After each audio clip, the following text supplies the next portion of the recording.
Now I'm going to read questions 1 and 2 on page 191 that go along with hot air balloons from page 190. Number 1. Look back at the text features in hot air balloons. Fill in the chart to tell which text feature you would use to answer the questions in the chart. In our chart we have what you will find and text feature you would use. Who made the first hot air balloon? What does the word aircraft mean in the book Hot Air Balloons? Why does the balloon rise when it is filled with hot air? Number 2. How can a table of contents and a glossary help you understand the information in a book? Talk about your ideas with a partner. Of course, for this part, you can write more, you can think out loud, or you can talk to someone in your home. Go ahead and pause the video, do the best you can, and press play when you're ready for me to go over the answers. The first thing we need to do is answer the first part of the chart. Who made the first hot air balloon? Well, we read part of chapter 1, and I don't remember it talking about who made the first hot air balloon, so I think I would need to figure out where I could find it. So if I were to find out where to find it, I would probably look in the table of contents, because the chapter names seem to be clues. What are hot air balloons? Well, that's just telling me about the hot air balloon and what it is, so I don't think it'll tell me who made it. The history of ballooning. This one may be a big help because it's going to tell me about the whole history of it. Probably where it started, who started it. Something I would write this as my answer, that the table of contents is helping me, right? Chapter 3 is how balloons work, and Chapter 4 is building and flying a balloon. Those wouldn't help me, but Chapter 2 would, and how I would find it is by using table of contents. That is the text feature that helped me, because it wasn't the text, it wasn't the heading, and it definitely was not the glossary.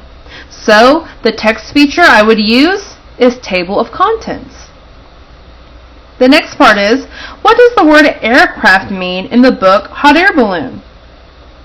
If you remember, definitions are found in the dictionary, and also when you read a regular book, you can find them in the glossary. So, if I were to find the meaning of the word aircraft, I would want to look in the glossary right here. And sure enough, the first one is aircraft. So the text feature I used was the glossary.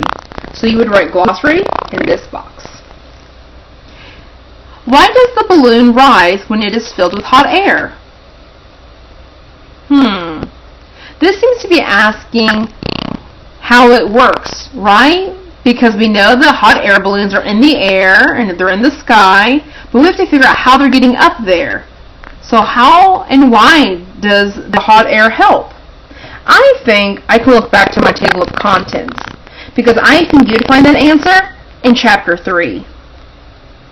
The glossary didn't help me, the text or the heading didn't help me, so I would choose table of contents again for my third box. The last one, how can a table of contents and a glossary help you understand information in a book? Well, the table of contents helps you know the format and the layout of the book.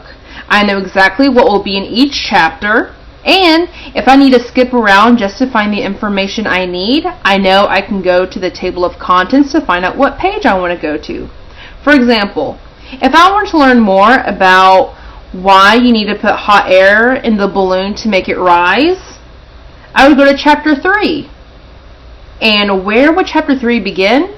It tells me right here, on page 11. So that's how the table of contents is very useful. The reason a glossary could help me understand better is that maybe I'm not familiar with all the words, especially because maybe these are words I've heard before, but they're used differently, like envelope. I know that you can put letters in envelopes and you mail them, but obviously this is different.